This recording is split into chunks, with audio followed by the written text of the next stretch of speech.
Welcome to another episode of Guys and Goals. Today we're talking Liverpool and what the hell happened.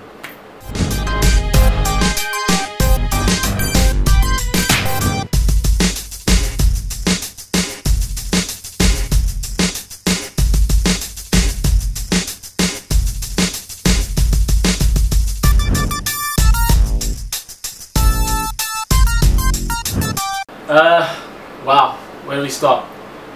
This seems to be in the last few years Liverpool have really sort of gone downhill, so we're just going to sort of give our opinions on Liverpool Football Club.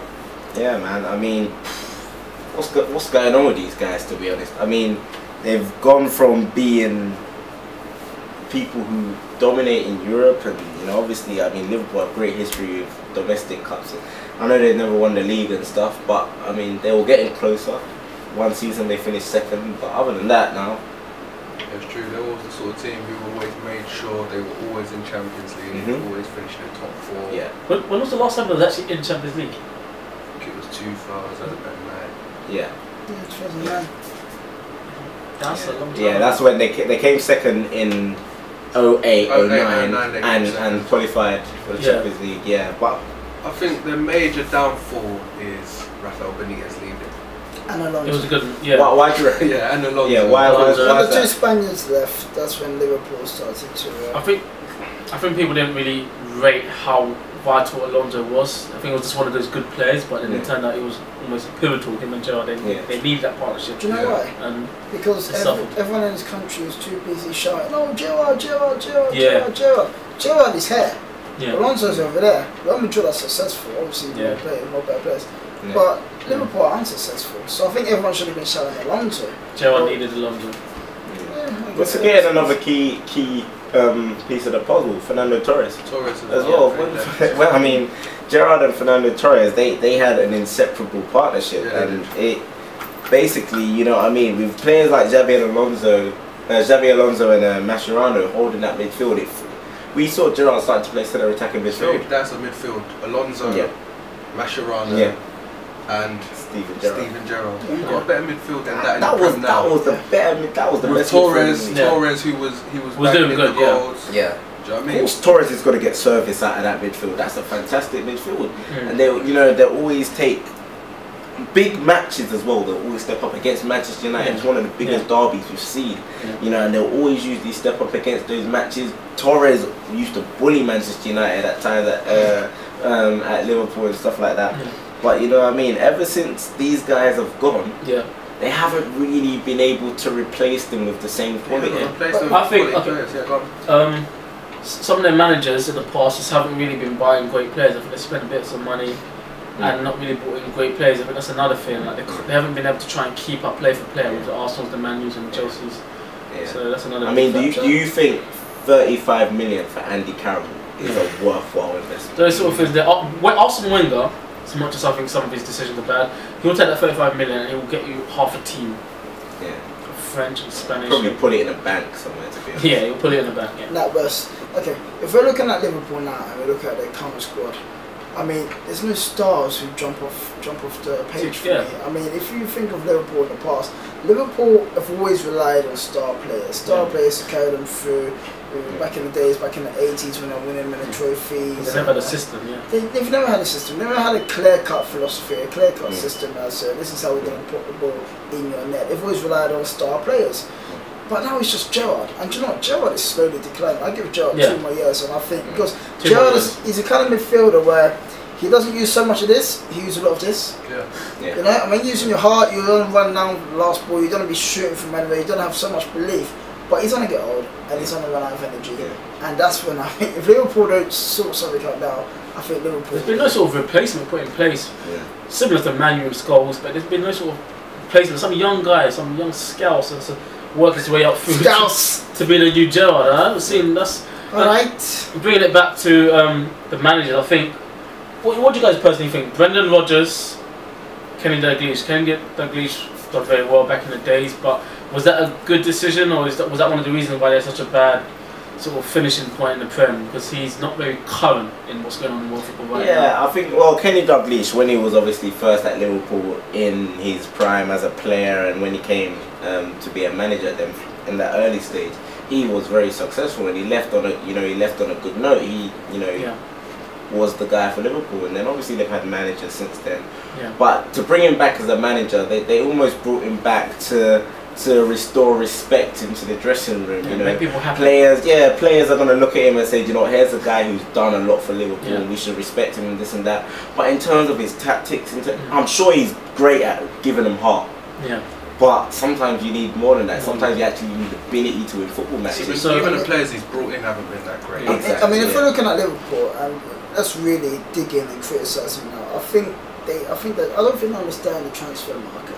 I don't think they understand how to buy decent players and how to prepare for the future by this team. If you look in the past couple of years, the only good player that they brought, and this is shameful, is Suarez. Yeah, Suarez. I think Suarez. Maybe I'm missing someone, but I don't think so. Suarez. But do you know what they do? Aquilani, there's been a lot of wannabe big players. They buy crap players, and then they start relying on them, playing them full seasons, and then they wonder why they finish in 7th or 8th. Yeah.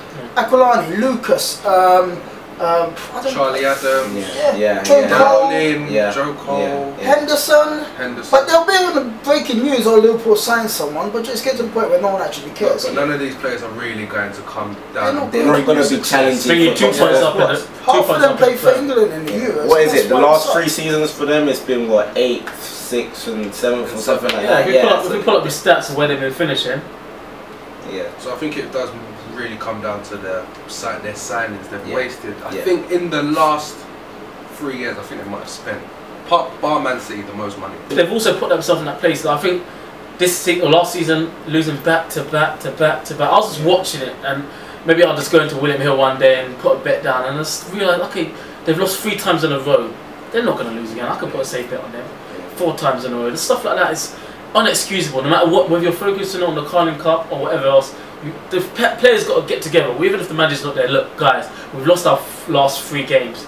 Let's really dig deep and make sure we get this one. We can't afford. It's also the fact that I think the managers that they've had in the last couple of years, we look at Roy Hodgson, Brendan Rodgers and stuff like this that they've got now, which I don't think he's going to do this. I don't think these managers have actually dug deep, like you said, into the transfer market and looked for these young upcoming players who maybe not today are going to be the people who are going to be challenging for leagues, but in 1 or 2 years to come.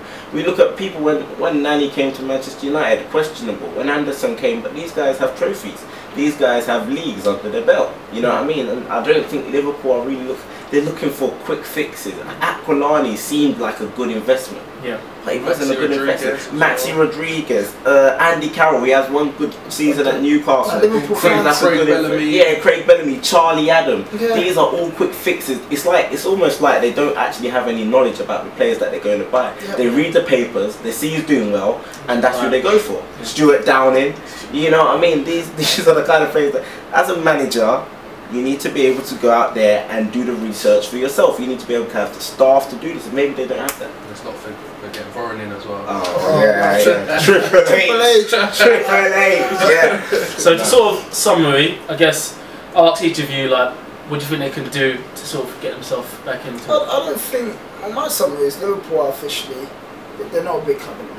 They are not a big club anymore, and I think it's a strong statement. No, it's a very strong statement, but I'm sure the rest of the footballing world at this present time will back me and say Liverpool, they're not a big club anymore. I can't even. Who are their star players?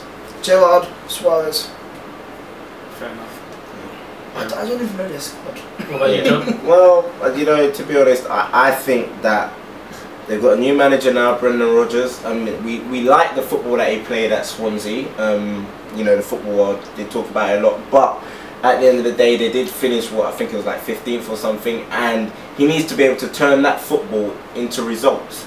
You know what I mean? Yeah. It's one thing if you can come out and pass the ball, but if you can stick it in the back of the net and not concede, this is what Liverpool need to start doing. They need to get back to winning and having a winning mentality. Yeah, I agree. But that winning mentality, I think Brendan Rodgers at Swansea, he can afford to play that good football. Maybe not win so many games because they're Swansea. But Liverpool, they shouldn't be settling for 5th, 6th, 7th, 8th place. They need to turn that football into wins.